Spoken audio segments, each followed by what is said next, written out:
if you were at all long during that period, you were basically the shorts. It was a highly correlated short market, and everything was selling off, and there were really very few markets that were trading against that immediate short-term trend. So I'll find out the date and time, and I'll also give you. I'll look at. I'll drag up some charts to show you the correlation between all markets, and we're getting to a point in our trading at the moment where we've had a lot of money come into the US markets. They're extremely overbought. There is a potential for obviously for a bit of a correction here, and we just want to make sure that as we're managing our portfolios that's one of the things we look at, the correlation between each of the markets that we're trading. We want to try to be in a position where we're trading with some reasonably good diversification, and particularly system diversification. We're going to talk about that in the not next week, the week after. We'll talk about the type of system you're trading, whether it's a breakout, counter trend, a momentum-based system, and how we can potentially leverage off combining different systems, even on the same market, to reduce our risk exposure when we're trading multiple contracts. Because one of the things we're doing here is we're potentially trading multiple contracts. Now, our performance, are we better to trade a combination strategy with our increasing contract sizes, or are we looking at the specific market and strategy and working out its performance based on increasing our contract sizes? So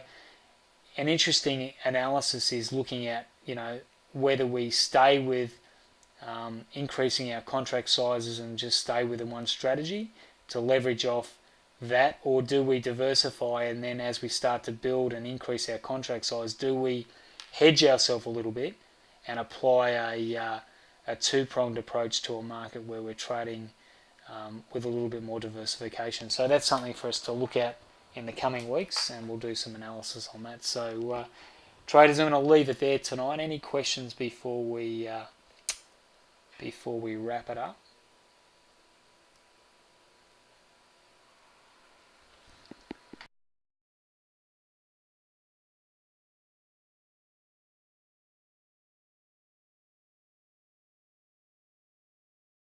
So the key here is the key take home here is that we want to get our tables done, because our tables will form the bulk of our strategy.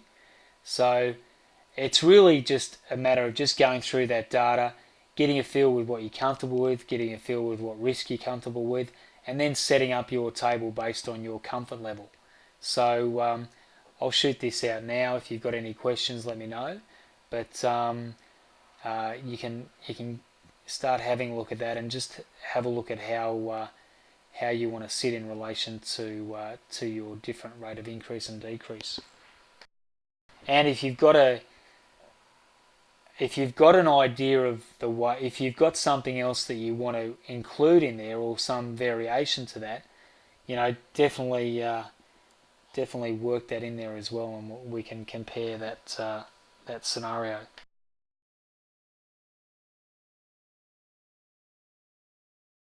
Oh, me too, Shalandra. Me too. You didn't miss much. The first half an hour was just a bit of a recap, so you didn't miss too much in the first part. But the second part was the most important part, which was the just going through the tables, starting to build our plan, our strategy.